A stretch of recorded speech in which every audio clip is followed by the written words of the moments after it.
The story begins with a dark introduction of our main character, Juyoung. He's a loser who is always the target of people bigger than him. He has lived his life full of beatings from a person who was supposed to be his father. But at this time of the day, Juyoung is a juvenile prisoner for the attempted murder of his own dad. You may think he's a strong guy, but he's an underdog in this prison. His days of beating have never ended because even without the presence of his abusive father, the juvenile prison is even worse. It is a facility in South Korea where atrocious delinquent teens are gathered in one place. If you want to see violence and crimes happening daily, a juvenile prison is where it's at. In our protagonist's dorm, Sung-ho is the room's president. We can see Sung-ho playing with Juyoung, putting a target on his face while aiming a coin with a rubber band. Two men are holding him down so he won't run when hit, but it's clear that Juyoung is scared and tries to negotiate that they don't have to do this. Sung-ho refused to end the fun like that, so they pointed out that Juyoung needed the money. That's right, Juyoung has been following their orders to earn money. Juyoung shoveled snow for 301, warmed up their shoes for 101, and even played dog for 201. And this time, being a human target would get him 501, which is bigger than the previous ones. Determined to get the money, Juyoung is willing to endure it because that's what he is used to anyway. Juyoung squinted his eyes close, preparing himself for the pain he was about to get. But as if the Manhwa gods gave him a break, the rubber band broke, and the coin flew towards the toilet. Sung-ho asked the others for other rubber bands, but those things are rare in prison, which was good to hear if you're in Juyoung's place. Sung-ho asked him to pick up the coin, which he did almost immediately. However, Sung-ho can't let him go that easily, so he tells Juyoung to pick it up with his mouth. Worst case scenario, one of their dorm mates had diarrhea yesterday, but that ain't gonna stop our protagonist, who lost his self-value at this point. Even the dorm mates can't even look at him doing it, but for MC, that 501 coin is the last coin for him to earn 50,001. It was already rec time, so the inmates were on their way outside while they told Juyoung to get out slowly because he smelled like crap. The inmates were questioning why Juyoung had to stoop that low for money, thinking he got some debt. But the reason for that is more. After a few minutes, a guard called out to Juyoung, informing him that he had a visitor. He already knew who it was, so he went to the visiting cubicle. The woman in front of him is Dae-yeon, his childhood friend and the only person who visits him. Seeing his thin face, Dae-yeon was concerned that he was not fed well in prison or was still getting beaten.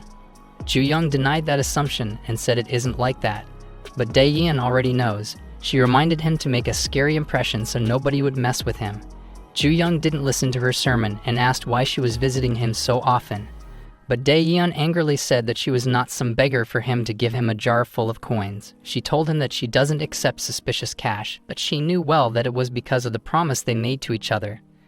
They promised to live in Seoul together once they graduate high school. Dae-yeon emphasized that she can take care of herself, so he should also prioritize getting out of there. Just a few minutes of talking visiting hours have ended, so Juyoung waves her goodbye while she ends their meeting with her rant. Before we go to Juyoung's time in prison, let's see what really happened when he ended up as a juvenile. It all went down when Dae-yeon was badly beaten by his dad, and they all ended up in the hospital. Not because Dae-yeon was badly hurt, but because Juyoung hit his father with a flower pot so hard that he was comatose. It would be a miracle if he's gonna wake up with that kind of state. They knew that the police wouldn't go easy on him, but Juyoung was confident that his self-defense would be overlooked. But in the end, the court ruled that he should spend 3 years in juvenile detention, something that he didn't expect. It may seem unfair that the one time he fought back gave him that kind of punishment, but there's not much he could do about it. In prison, if a person were to cause trouble, they'd get an extension of the sentence, so he behaved himself so his sentence would be deducted. His only source of will is Dae-yeon, and as expected, Sung-ho won't let him breathe for a second. He saw him watching a photo with a girl and teased him. He was about to hurt him again, but a guard came and he stopped. The guard informed the inmates that they got a fresh one, someone that Sung-ho had known before with a reputation for murdering 7 delinquents. This guy's name is Ma-jeom, and it's because of that he was sentenced to juvenile prison. The inmates were scared of him except for Sung-ho, who bravely approached Ma-jeom. His intention was to tell the freshie that it was him who was the boss in that room, expecting Ma-jeom to do his orders. But Ma-jeom refused to do so, which earned him a beating from Sung-ho. They were surprised that Ma-jeom wasn't fighting back, so they laughed because he was nothing but another loser. All the time that Manhwa refuses to follow their orders, they beat him up. So that night, Juyoung advises him to shut up and do as Sung-ho says. But Manhwa doesn't want to live submissively, unlike him. Juyoung felt offended, but living submissively is all he has to do until he gets out of that place. A few days later, Dae-in decided to give Juyoung a lunchbox, and just when she was a few walks away from the juvenile prison building, she was hit by a truck and unfortunately died. That same day, one guard informed Juyoung and his world fell apart. He wasn't doing anything when he got back to their dorm, and Sung-ho was mad because he didn't clean up their toilet. They heard the rumors about his friend, but there was no way he could overlook his situation and feelings. Sung-ho then decided to take the photo that Juyoung was staring at and opened a bidding for it among the inmates. One of them asked if Sung-ho were to date the woman in the picture, and he replied that it would be impossible to do so now that she was dead. But if she was breathing, he would surely have plenty of fun with her. Juyoung stayed silent as the inmates were talking ill towards Dae-in, but that didn't last long because Juyoung decided to end it all. He punched Sung-ho in the face, which left everyone surprised, including Manhwa. Part of him expected this, especially when Manhwa knew that Juyoung had hospitalized his father, who was the right-hand man of a gang boss, because he had messed with Dae-in. Once again, he went berserk. Those years of beatings from his father didn't go to waste. It's because of him that he learned how to fight. Juyoung has the capability to knock out everyone who comes at him, and he shows no mercy to Sung-ho. He tries to offer Juyoung more money, but since there's no reason for him to save anymore, he is done being the underdog. As we take a step back from MC's childhood, every day is an assault from his father, who wants him to follow in his footsteps and become a gangster, which is the reason why he always beats up his son. His father has a dragon tattoo on his chest, a trophy of his strength, something that Juyoung despises. It was already within him to be a cold-blooded murderer, which was only awakened now for the second time. A guard quickly went inside their dorm because of the noises, only to be greeted with a bloody surrounding. He couldn't believe it in his eyes that Juyoung was the one who did it. But he admitted his mistake and served his time in solitary. Throughout his time there, he couldn't help but think of the time when he and Dae-in made their promise. It was the first day of school, and Juyoung was looking beaten up again, thanks to his father. Dae-in could no longer tolerate his father's actions and said that she was going to speak to his dad. Juyoung looked at her and firmly told her to keep her promise and stay away from their house, or else she'd call him Appa. Besides, they were going to graduate high school soon, and Dae-in wanted to move to Seoul and bring Juyoung with him. And that is the birth of their promise. That was also the same day that they got a picture together, something Juyoung cherished so much. However, this time, it only brought him pain and regret. He blames himself for her death, and he punishes himself by punching the wall until it bleeds. The guard outside could no longer overlook his pain, even though he felt sorry for him, telling Juyoung that they had no choice but to live on. Meanwhile, in the cafeteria, Manhwa overheard other inmates talking about Juyoung taking down their boss because his girlfriend got into a car accident. They were laughing at his situation, but Manhwa kept silent, except for this other inmate who approached them and caused trouble. This inmate's name is Park Jong-chin, someone who doesn't want others to talk tea without him, especially since he's their boss. A week later, Juyoung got out of solitary while Sung-ho was still in the hospital. The guards were considering his situation, so they decided to let him out early. The moment Juyoung got back to their room, Manhwa was worried that the other inmates weren't gonna go easy on him. But to his surprise, they greeted him with princess treatment, as if Juyoung was now their boss. With that, Manhwa was keeping it recorded in his notebook. He realized that strength is the only way to survive in prison, unlike the usual unspoken rules in school. After a few hours, the inmates were given time in the prison field, where Juyoung approached Manhwa, who was just silently writing in his notebook. Juyoung wanted to ask him why he stopped him while he was beating out the room leader when he had murdered 7 people before. The image of Manhwa on the day of the incident flashed in his mind, and his eyes were full of regret. He was about to answer Juyoung when another room leader, Park Jong-chin, called out for Juyoung. He was acting arrogant towards Juyoung, asking why he beat up their room leader, thinking that Juyoung was after the title. But he doesn't really give a damn about it, which surprised Jong-chin, but at the same time, got him mad about the way he talked to him. He felt insulted, so he kicked Juyoung in his balls to teach him a lesson. A guard passed by and broke their fight, but for some reason he left without scolding them. Jong-chan was beating up Juyoung, wanting him to prove himself worthy of being the new room leader. Juyoung wanted to go all out toward Juyoung, so he rolled up his sleeve, revealing his dragon tattoo. That caught MHC's eye, and he noticed that it was similar to his father's tattoo. The trauma came crashing down on NC. Aside from messing with his friend, who is now gone, that dragon tattoo would surely make him go furious. That's when he decided to fight back and got Juyoung eating dirty almost instantly. He was rendered helpless and weak now that Juyoung fought back that no matter how many times he begged, Juyoung didn't stop until Juyoung was unconscious. It was hard for Juyoung to be the son of a gangster, especially when he was walking in the street with his beaten-up face. But the day he went home to see Daeyeon unconscious on the floor is the day he awakened. Daeyeon barges into their house and spouts nonsense at Juyoung's father, so he teaches her a lesson and beats her up like he usually does. Even though enduring is what he does best, at that moment, he could no longer keep it. With the iconic flower pot, he put his father into the hospital with a coma. The doctor's words were, "You could say there's almost zero chance of him waking up, unless there's a miracle." Hearing that relieved me, but I guess it won't be for long. The moment Juyoung beat Juyoung's face in front of the other inmates proved that he was somebody not to mess with. A few minutes later, the inmates were told to return to their rooms, but someone from the other side of the building was watching him cause some trouble.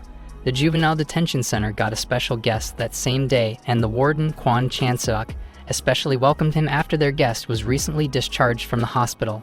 His presence is sudden, so the warden asks him who he's seen that day, but seeing this silhouette, we already know that this is a certain someone's dad. On the other hand, back in Juyoung's room, they were kneeling across from each other in silence, while Ma-jeom still had his notebook and writing down his thoughts. The inmates weren't sure how to react now that Juyoung had made another mess right after he got back from solitary. A few moments later, a guard called upon Juyoung, telling him that he has a visitor. He was not expecting someone to see him now that Daeyeon was gone. It couldn't be his mother since she left him while he was young, and it couldn't be a relative. As they were walking, he noticed that they were going to the warden's office and not the usual visiting cubicle. Behind the shadow was a man who was happy to see his son, Cha Kangryong. Juyoung was not expecting him of all people, so he was stunned at his feet with the warden next to him. He was an ally with Kangryong, which was no surprise for someone who was part of a gang. Kangryong pointed out that nobody in his lifetime had put him in that much danger. Not his enemies, not even the police. But the only biggest mortal threat he has is, ironically, his son. However, instead of hating Juyoung, he was actually genuinely happy. That is the only time Kangryong was proud of his son, which gave Juyoung an unfamiliar feeling that his face was unreadable.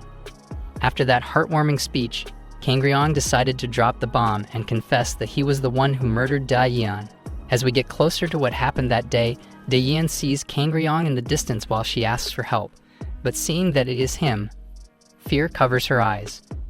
In her last moment, this guy is heartless enough to tell her that it was him who Juyoung needed most as his parents and not her.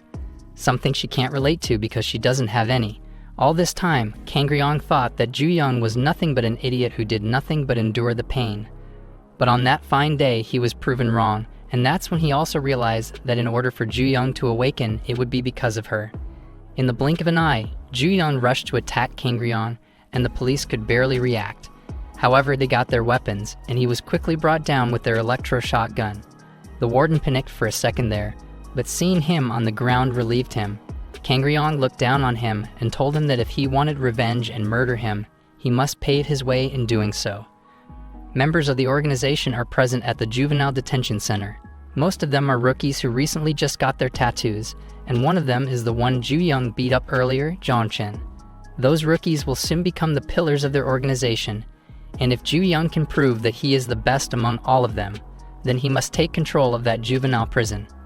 If their gang would acknowledge him, then Juyoung would one day reach his father, and by then, he would be free to cut his throat. It's Kangryong's wish that he can't fulfill, but seeing the capabilities of his son, he is confident that he will be the one to complete his life.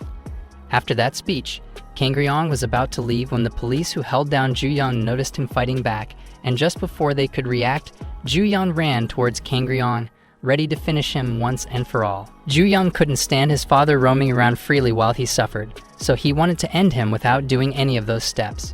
However, a man with orange hair and an X scar on his face brought down Juyoung with one hand and held him down until Kangryong was safe to escape. He is the current acting boss of the Heavenly Dragon and their gang. But Juyoung is strong enough, even for him. He was able to resist his strength and was still charging towards Kangryong. But his father made a U-turn and told him that it was pointless for him to attack him at that moment, given that he was greatly outnumbered. Acting hastily will only cause him problems unless Juyoung will be able to prove himself in that prison. Until then, Kangryong will be looking forward to his son, leaving him in that aisle alone. Meanwhile, in the woodshop room, we can see Majium tinkering, doing his task as told. He was so disciplined that he already reached his goal for that day, so a guard told him to take it easy. But on the other side of the room, inmates were gossiping about how Majium used a hammer to break his bully's head. However, they concluded that Majium didn't give out a murderer vibe and thought that he was a loser. Another inmate who was doing his task saw Majium. This man named Yoon Gunman got a tattoo on his chest, and he's familiar with Majium, so he decided to greet his old acquaintance. Gunman looked happy to see Majium there, but it was the opposite of Majium's reaction. The rumor of Majium murdering his bullies has reached Gunman, but he wants to know if it was really him who did it. It was hard for Gunman to believe that Majium had the capability to do something like that because he's known for being a good student. However, their talk ended early when a guard scolded the inmates. That's when Majium realized that he was gripping the wood with a nail, something that he didn't even notice. Later that night, the inmates, including Juyoung, went back to their room. He was on his side of the room, with his father's words haunting his mind. At this point, he is determined to rise and take control of the prison, but he doesn't know where to start. Meanwhile, the inmates on the other side of the room were getting hungry, ranting about the grass on their menu, which wasn't really feeding them. Inmate 7152 was talking about how he wished to eat a slice of pizza, which the others thought was an idiotic wish because that's impossible in a place such as a prison. However, hearing this sparked an idea for Juyoung, so he approached the guard suddenly. The others were scared of what he was about to do, but Juyoung firmly yet politely asked the guard if they could order pizza. The guard was looking at him like he said something very offensive, telling Juyoung to come out. In the end, the inmates got their pizzas and enjoyed every bite of them, which they tore up.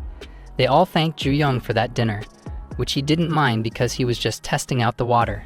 He assumed that the warden and the guards were giving him special treatment due to him being the son of a gangster, so he wanted to know how far that special treatment would go. Still, all he wants is to take revenge, even if he's that man's blood. As for the inmates, they weren't sure about Juyoung's identity, so they assumed that his father must be a congressman and Juyoung is the third-generation heir, which is why he was able to buy them that delicious pizza. The inmates noticed that Majium wasn't eating their celebratory pizza, but they didn't annoy him much and let him be weird in the corner.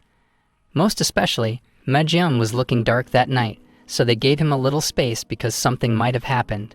The next day, back in the woodshop room, Majium was doing his task together with Juyoung when he noticed that one inmate's toolbox fell on top of Majium. A bunch of nails showered down on him, and it pierced through his skin. It was Gunman saying that his hands got slippery, but Majium was sure that he did it on purpose. The two exchanged stabbing stares until a bunch of other big fellows approached Majium and belittled him. They expected Majium to be bigger because of his reputation for murder, but they were disappointed to see him being little, so they thought Gunman was lying for being a popular bully. He laughed at the remark of his acquaintance and bragged how Majium used to suck up to him since they were young. He was resurfacing Majium's trauma by gripping his head and pushing it down to the table where the tip of a nail was waiting. His trauma of nails back then was caused when Gunman trapped him inside a locker with a bunch of nails. Gunman was outside the locker with a hammer in his hand, and even though Majium begged him to get him out of there, Gunman was heartless and masochist for wanting to have fun with Majium's suffering. With every hit from the hammer would stab Majium's skin, and in the present times, as Gunman was holding down his head to hit the nail, Majium did his best to fight back and was trembling. The other big bullies saw this and were laughing at his situation. Juyoung was just watching them from the side as Gunman grabbed more nails to put on Majium's head, wanting to prove so bad that his prey could never murder a person. But he was proven wrong when Majium fought back and grabbed his hand, gripping it so tight that it stunned everyone. With those angry eyes, it's clear that Majium no longer wants to endure. Majium's fierce aura got Gunman scared for a second there, but things didn't escalate for long when the guard broke the fight and told them to go back to their seats. Gunman and his group left, disappointed that the fun was too short to enjoy, while Majium and Juyoung continued their work as if nothing happened. Back in their room, the inmates were debating on which religious leader was stronger. Is it Jesus or Buddha? Their opinions were divided. Some chose Jesus because he gave them choco pie, while others chose Buddha because he gave them burgers. That religious war was getting ridiculous, but at least it was better than having Sun Ho around. The inmates excused themselves and left Juyoung and Maejyeom alone. They were sitting back to back in silence until Juyoung spoke up and thanked Maejyeom for stopping him when he went berserk towards Sun Ho. Thanks to that, he wouldn't rot in that jail for another decade. Maejyeom was confused by his sudden change of heart, so Juyoung explained that he found out his friend was murdered by his father, so he must deduct his days in that prison to meet him. Maejyeom thought his father was in a vegetative state, but Juyoung spared the details and only thanked him without much context. Maejyeom thought he was mocking him for someone who was sentenced to 20 years in prison. Juyoung didn't mean it that way and emphasized that he would be repaying his debt. And so Luffy and Zoro's duo fell silent once again.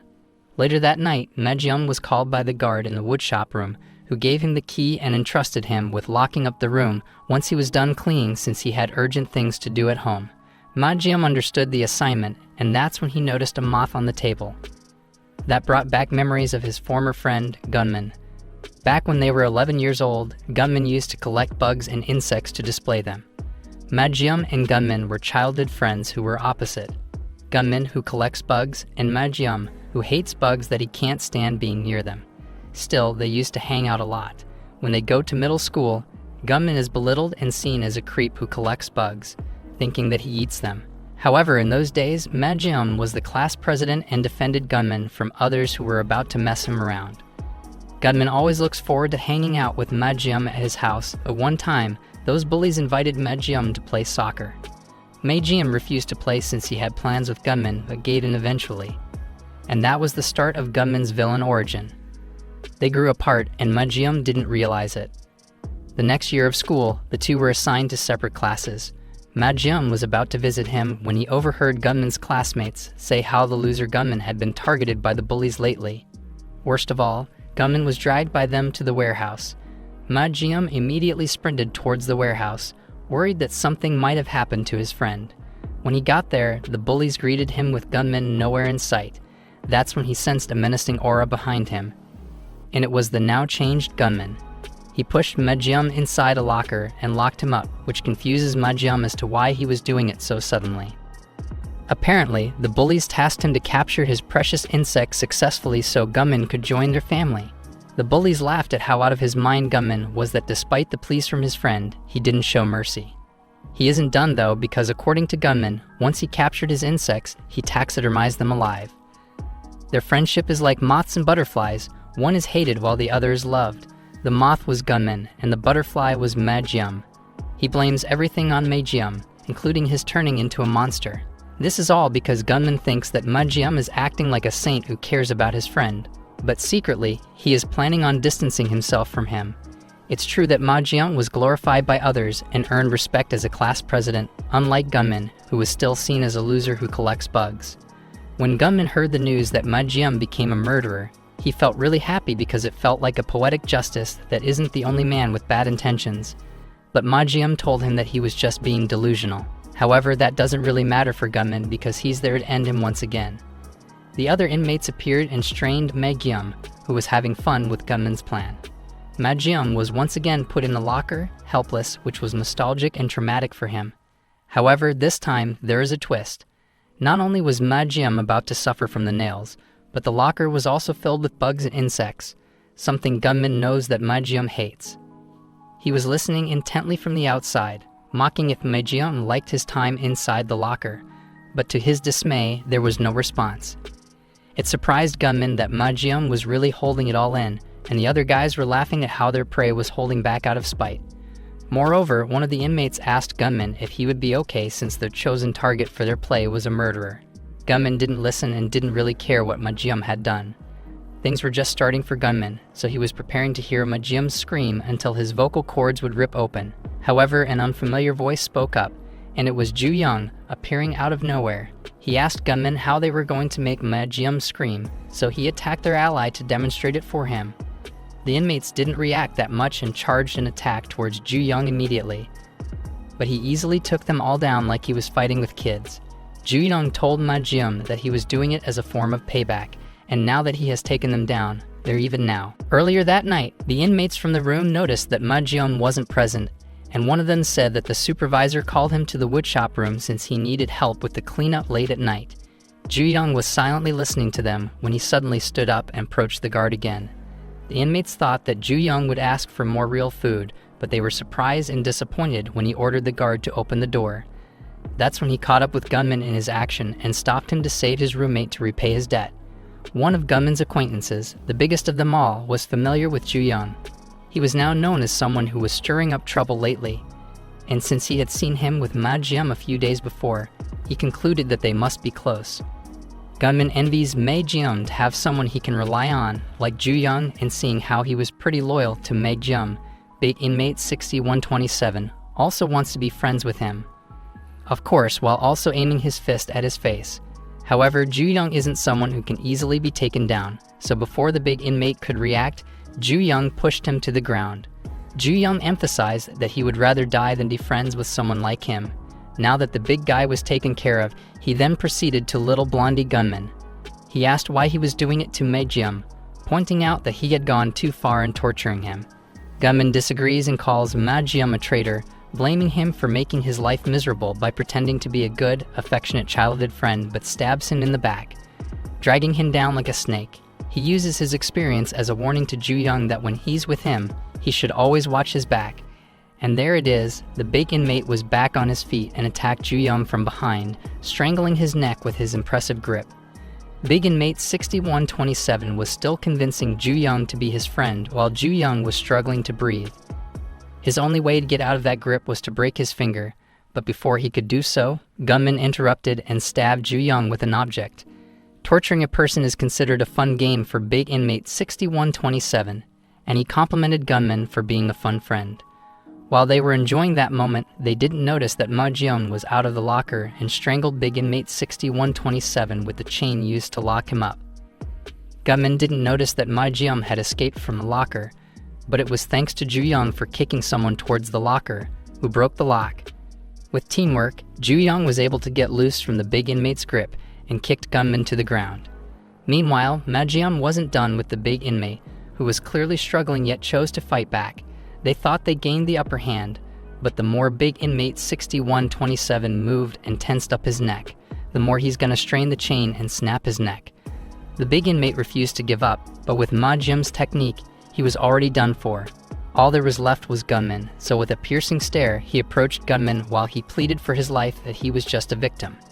He was gaslighting Ma-jeom that it was his fault since the start, saying that it was just self-defense when this blondie was clearly gonna torture him. With such a menacing aura, Gunman tripped on his feet, not handling this vibe from Ma-jeom. Still begging to be spared, the dude kneeled down and apologized to Ma-jeom, telling himself that he was a loser who had lost his mind. However, Ma-jeom looked down on him and explained that he had never seen Gunman as a loser. But a selfish victim mentality isn't gonna change the fact that he has ruined his life. Ma-jeom has already murdered 7 people, and he's thinking of doing it again with Gunman. But seeing him in that situation made Ma-jeom realize that he doesn't hate him that much because they were friends. That word pissed off Gunman though, going back to his psychotic mentality when Juyoung kicked his head unconscious. It was just payback for stabbing him though. The reason why Ma-jeom still couldn't hurt Gunman is because of the talk he had with Juyoung earlier. He may not know what really happened to their friendship, but seeing how Ma-jeom whizzled out towards Gunman, he advised him not to consider him as an enemy. Right after Juyoung knocked out Gunman, he turned around and noticed that Ma-jeom was still there. He limps towards him when Ma-jeom suddenly says his thanks to Juyoung. He was surprised by that sudden reaction. However, their wholesome moment wasn't continued when they heard an unfamiliar voice behind him. Gunman's room leader, inmate 2163, found him unconscious on the floor, scolding his lifeless body for leaving their room without permission. You may have thought that their leader was just concerned, but nope. This man punched him again and again because Gunman forgot to clean their bathroom, and he saw a cockroach. He's scared of them because this psycho has severe OCD and hates germs more than his enemies. Juyoung and Ma-jeom were stunned to see him throwing a tantrum on an already beaten up Gunman. His blood splattered on his face, which made him even more angry because now he's getting dirty. Inmate 2163 saw Juyoung and grabbed his shirt to wipe off the blood on his face, not to beat him up. He then asked him if it was clean now, looking all menacing. Juyoung was too brutally honest and said that it was very filthy, which made inmate 2163's face angrier. That word made him angry, so he was about to beat up Juyoung, only to get caught by a guard. He firmly commanded them to get back to their rooms quickly. However, they remained standing as inmate germaphobe was chanting out Juyoung's inmate number, 7199, as if carving it into his mind so he wouldn't forget. The next day, it was already training time, so most of the inmates were outside. For some reason, Juyoung was flocked by his roommates, even though they weren't in their room. Inmate 8671, named Gu Namin, replied that they were flocking because of Juyoung. The others who are in the field looking at them are full of gossip, because it seems like Juyoung made quite an impression when he beat up Juyoung Cha. And because of that rumor, the inmates from room 36 chose to gather around him so nobody would pick a fight with them. Juyoung could care less about the rumors and what his roommates would do as long as it wouldn't bother him by finding the people with a blue dragon adorned with red flowers, also known as the Red Flower Dragon. Namin noticed him looking out for a while, so he asked what he was looking at. He was confident that he could be of help to Juyoung since people call him the info broker, so Juyoung immediately said that he was looking for a filthy tattoo. As the sun was setting, the inmates went back to their room, where they were watching the news on the TV. It was about a youth circle of crimes rising, and gang groups were extorting money and valuables, which isn't new in their world. Hearing that news made Juyoung pissed, and they said that criminals should rot in jail for hundreds of years. But that sounds a little too insensitive, given that everyone in that room did a crime or two. Namin decided to stop the awkwardness and shared that just because they're there doesn't mean they're all bad guys like him, for example. He then shared the reason why he was sentenced to prison. He started off by saying that there was a legendary tteokbokki place in their neighborhood that he was a regular in because the chewness of the rice cake was god tier. However, that all went downhill when a local congressman's son decided to eat at that place, acting all thug and confident because of his father's influence. The man ordered a serving of tteokbokki, only to be disappointed because it was rice cake tteokbokki and not flour cakes, which was the only acceptable tteokbokki for his tongue. Since it didn't meet his expectations, he and his gang trashed the place. Thankfully, Namin was there to defend the family and the shop. He is like the leader of the rice cake gang, and as the fight ended, he came out with victory. Unfortunately, the congressman's son used his father's connection to put Namin in that juvenile prison. One of the inmates laughed at him, knowing that it was one of his lies again. Apparently, Namin earned the nickname Gullshutter because of the many lies he has made. It was also because of that same reason that he was beaten up in his previous room. However, unlike the others, Juyoung believes in Namin's story and says that it doesn't sound like a lie to him. Even Namin was surprised to hear someone who trusted his words. It is like an aphid that is protected by the ants, just like his relationship with the bullies. He is like the weasel next to the bully, but having to live his whole life like that, he is certain that the real boss in their room is really Juyoung. He felt assured to be trusted by someone like him, so he couldn't help but laugh on his own while he did his garden task. However, he accidentally throws that piece of soil on the worst possible person to ever throw soil to. It was inmate 2163, the germaphobe prick. His yell made Namin's body take a screenshot, and his trauma resurfaced in that instance. It was inmate 2163 who beat him up from their previous room. The demonic germaphobe inmate sprints his way towards Namin, who immediately apologizes and explains his stupidity for not minding his surroundings. As usual, inmate 2163 asked if his face was clean or not. Of course, Namin was well aware to say that it's clean or else he's screwed. Inmate 2163 then smiled and said that he had already forgiven him, once while aiming an insecticide at his face and spraying it. Namin immediately screamed from the stinging pain of the insecticide in his eyes. That is when inmate 2163 spoke and asked him a favor. He chanted Juyoung's inmate number, 7199, and since inmate 2163 knew that Namin was in the same cell as him, he wanted to deal with that guy. Inmate 2163 couldn't move on how Juyoung told him that he was filthy, refusing to accept that after all the effort made to stay clean. And so, inmate 2163 wants Namin to deal with Juyoung together in disinfecting him. However, something caught Namin's eyes, and it was the tattoo on inmate 2163's chest, which was the red flower dragon that Juyoung was looking for. Later that day, we can see Juyoung doing his daily workout while still thinking of where he could hunt down the rookies of their organization. In the middle of his workout, Namin approached and complimented his form and handed him a grape juice to keep him going. That treatment was sudden for Juyoung, but he stopped his workout and accepted his drink. However, looking upon the violet juice, he asked about the stuff he put in there, asking him with authority, "Who gave it to you?" Before we can proceed on what happened to Juyoung, let's watch inmate 2163's nature and personality by going through Namin's trauma. Back in his previous room, where a demon resides, we can see him getting held back by the other inmates while putting a funnel in his mouth. It seems like inmate 2163 was pissed because of his lies that he got dirty, and as punishment, he wanted to clean Namin's mouth with bleach. It was a brutal torture that led to him almost getting poisoned. But all inmate 2163's concerned is the contents that were dripping on the floor while he tortured the room's weasel. Back in the present, there was an insecticide nearby, so Juyoung had to know what was inside that drink. Namin was stuttering as he explained that he bought the juice with his own money, but the inmates were saying that he was acting suspicious, thinking he must have drugged it. It was also sudden that Namin gave him a drink, and Namin thought Juyoung suspected him. Part of him already knew he'd be suspected, given the image that he has among the inmates, so it's only natural. However, Juyoung was not drinking the juice in one go, and he wasn't on his bingo card that day, so he was surprised. Juyoung finished the drink and thanked them for the tasty beverage before turning around and reminding everyone that tomorrow was group cleaning day, something they should prepare for. Meanwhile, Namin was still stunned to his feet, not even expecting that his target would drink it right away. He wished he had drugged it instead of testing out the waters first. But then Juyoung's words of trust towards Namin haunted him, and now he doesn't know what to do. Later that night, as the inmates were preparing their beds, Juyoung was drawing the red flower dragon.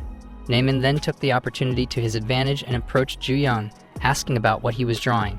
Besides, it's not like he could say that he was trying to drug him, so for now, Namin decided to analyze Juyoung's behavior patterns first. To answer this question, Juyoung then explained that it's a red flower dragon, which is a blue dragon adorned with red flowers. He also said that he'll find every bastard that has the tattoo. But then Juyoung wondered why Namin was suddenly talking to him, wondering if he had something to say. With that, Namin asked him why he trusted him despite his reputation of being a liar. He should doubt liars like him first, or else he'll be in trouble. Juyoung was silent at first, but explained that being good at deceiving others means that a person is pretty smart. And a smart person like that wouldn't make an enemy out of him with stupid lies. Those words struck Namin in the gut, and he was speechless. Juyoung then stood up and informed everyone that he'll turn off the lights, so they all should go to bed soon. Namin couldn't believe that Juyoung saw him as a smart guy, so he smirked as if he had an epiphany. The next day came, and the guards informed the inmates that the Ministry of Justice was coming for an inspection that day, so inmates should thoroughly clean. However, in the men's comfort room, we can see Namin face to face with the OCD demon again. Inmate 2163 was disappointed that Namin didn't do as he was told, and now he was facing the consequences. Namin tried to get out of it by lying and said that Juyoung regretted what he said to the S-slur, which is why he's there to apologize on behalf of Juyoung. However, inmate 2163 was not taking his bait and knew that it was all lies, so he let his fist do the action.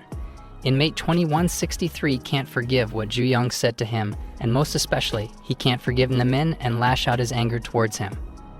The trauma came back when inmate 2163 opened up a fresh bottle of bleach to disinfect Namin and Juyoung himself. He poured it on Namin's head, which was a scary experience for him that he thought he was gonna die.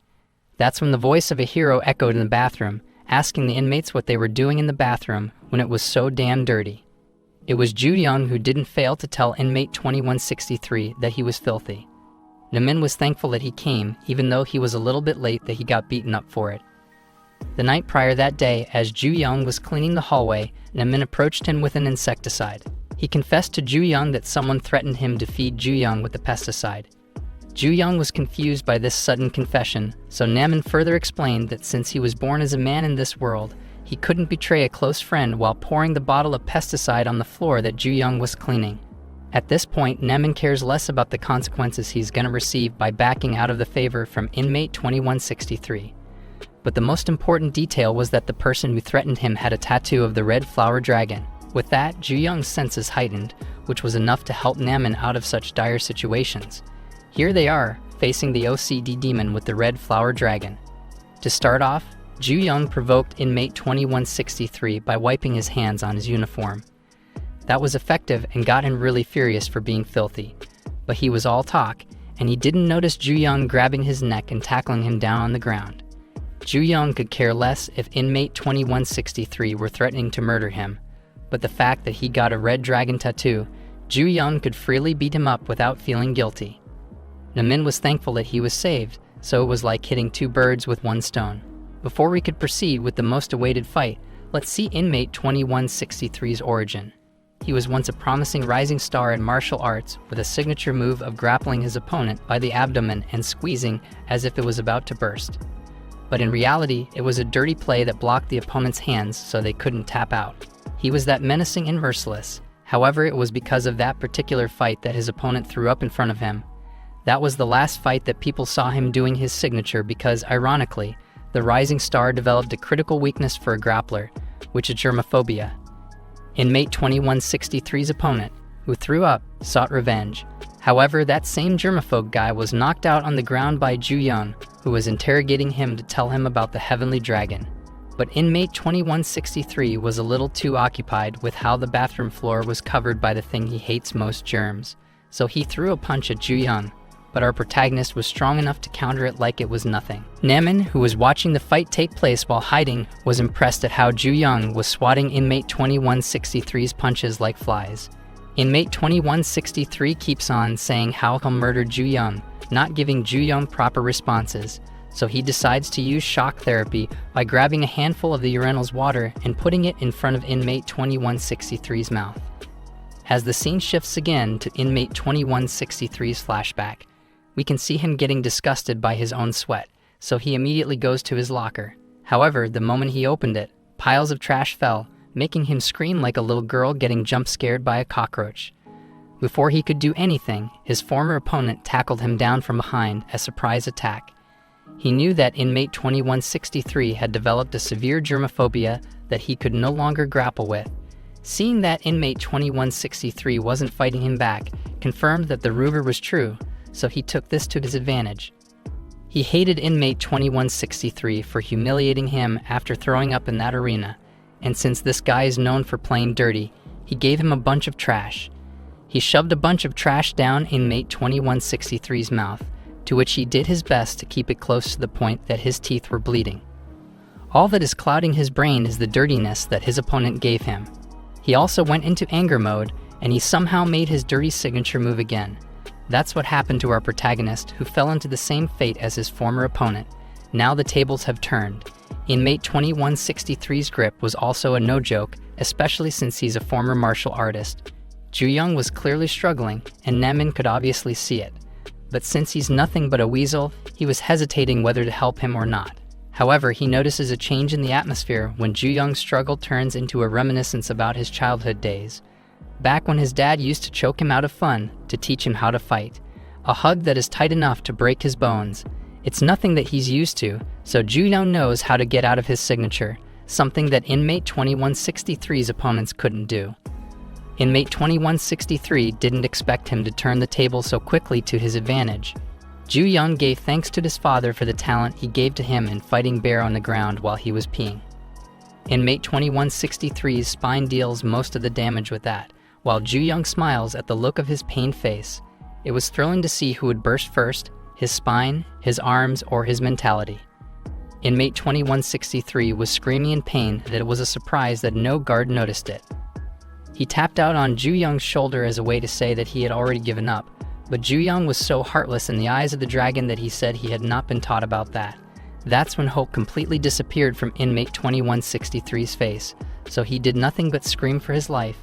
While the other inmates were disciplined enough to continue cleaning the building, these two idiots were still not done interrogating this demon. As payback, Namin put a funnel over inmate 2163's mouth while being restrained by a rope. He was so into the character of being Juyoung's ally that he scolded his previous room leader for fiercely resisting after the beating that Juyoung gave him. He was laughing that Juyoung's shock therapy wasn't even effective, so they had no choice but to make things more intense just to get a word or two. Juyoung doesn't want to do this, but they have no other options. If they want information about the Red Flower Dragon organization, then Juyoung must also unleash his own dragon to keep this germaphobe guy alive. Inmate 2163 was struggling to escape, but there was no way he could get away with them. Namin told him to open his mouth for the special Mountain Dew going in, while Juyoung was wondering what his juice would taste like. That was the most brutal torture for this poor guy, and after a few minutes of feeding, Inmate 2163 can now communicate. Hopefully, this time, he would answer him properly about all he knew about the Heavenly Dragon organization, his father, and this guy's organization. Looking back, Inmate 2163 remembered the time when he first got his tattoo. This fine-looking woman, who was also part of the organization, knew that Inmate 2163 had severe germophobia, so she calmly explained the process of tattoos. Furthermore, she said that it's a process where they stick needles into the dermis layer of the skin and inject the ink, and since he was a germaphobe, she assured him that it was hygienic. She also explained the meaning of the tattoo that he was getting, which was the Red Flower Dragon. She also explained why such a large organization accept minors like him. She started off by pointing out that the dragon represents power and strength, while the flower symbolizes vitality and life. However, no matter how beautifully a flower blooms, it is bound to wither and fall to the ground someday. This is why the Heavenly Dragon organization is looking for the seeds that will grow the next generation. Minors and rookies are full of potential that adults don't have. Depending on the environment and experiences they go through, those rookies will grow tremendously. They recruit talents at an earlier stage to nurture and cultivate them within the garden of the organization. That way, the seeds they planted will later be the pillars and bloom beautifully as the flowers of the Heavenly Dragon. That was the experience of Inmate 2163, to which he told Juyoung. Besides, he is just a low-ranking member of the organization, so he pleads to let him go. Upon hearing the organization's objective, it made sense in Juyoung's mind why his father beat him up throughout his life as a way to train him to make him bloom faster. Namin sensed the menacing aura that Juyoung emits, which smells like trouble. However, Inmate 2163 was curious as to why Juyoung wanted to know about the organization, thinking that he wanted to join the Heavenly Dragon as well. Juyoung's eyes narrowed upon hearing such an idea, but Inmate 2163 was so confident that he was right. He thought that Juyoung was brave enough to challenge the Heavenly Dragon, and that's why he wasn't holding back and showing his strength to him. He thinks that Juyoung was doing all of those to get on his good side, so he would recommend Juyoung to the Heavenly Dragon organization. However, he was proven wrong when Juyoung choked him so suddenly that he had no time to react. Inmate 2163 was so confused as to why this monster was still attacking him when he already told him everything. But this dude didn't realize that he hit a nerve on Juyoung that pissed him off badly. In a span of a few minutes of torture, Juyoung still made it on time to also do his chores. He was struggling to scrub off the dirt on the floor, but someone kneeled behind him and proposed with a bottle of bleach. Namin was acting so weird that Juyoung asked him what he was doing this time, but that offering was thanks for dealing with the OCD demon. Now Namin could sleep soundly. Speaking of bleach, Juyoung pointed out Namin's experience from the previous room when he was tortured with bleach. There's no way that people could survive after taking bleach, but miraculously, Namin did. It seems like he owes Juyoung an explanation, so he explained that when a person was tortured, a foam would usually come out of their mouth, but in Namin's case, he faked it with soap water. He lied in that whole situation because he was desperate to be assigned to another room, so he planned it in advance. Still, what Inmate 2163 did to him was still pretty scary and traumatizing. But hearing that real story was crazier. Aside from that, Juyoung said that Namin doesn't have to thank him because he helped him find the tattoo anyway, so they're even. After talking about Namin, he also wanted to know about Juyoung. He heard that he was searching for a tattoo from a terrifying organization called Heavenly Dragon, so he curiously asked why Juyoung was searching for it. This guy was so straightforward and replied that his intention was to end them all. Juyoung was able to get 2 of the rookies, but he's having a hard time finding the rest. The juvenile prison is a massive place with people who have tattoos on their bodies, so Namin asked what all those people have in common. That sparked a brainstorm, and they concluded that Inmate 2163 and Juyoung Cha were both room leaders, so he narrowed it down to finding room leaders. However, he doesn't need to struggle so much because by next week, there will be a gathering of all room leaders, and it is called a day assembly. It seems like Juyoung hasn't heard about it, so Namin explained that legally, the gathering happens every quarter, and all room leaders will gather to strengthen their relationship. However, in reality, the gathering is a talk about what happens within the prison, with all sorts of illegal conversations. In short, it's known as a criminal cartel. Given that most of the room leaders appointed are all strong, Namin advises Juyoung to be careful because juveniles from all over the country gather in that place. Most of all, there is one person who is the most dangerous of all, so he must watch out for him, telling Juyoung not to stand out. A week later, the one-day assembly came by so quickly, and every room leader was gathered up in that one room. Inmate 5521, with white hair, talked about how Juyoung Cha and the OCD bastard were completely defeated so easily. In that same room, a person with a red flower dragon tattoo informed me that the one who defeated those weaklings was a person named Cha Juyoung. It sparked curiosity towards our protagonist, while the others didn't want him to run rampant, so he proposed teaching him by beating him up like a dog. However, a big one with koi and lotus flower tattoos that seemed to be religious said that there's no need for violence to take place because God wants peace. However, at that same moment, the person they were talking about went in a little late but was holding a broken wood. Juyoung's entrance stood out the most, which was the opposite of what Namin advised. He was so happy to see everyone he considered an enemy all gathered up in one room, then proceeded to charge towards the most dangerous guy inside and wasted no time in attacking him. He was as fast as Zenitsu, and most of the other inmates didn't have time to react at all, because this dude just broke the golden rule. That's it for today's recap. Give us a like and subscribe for more videos. See you next time.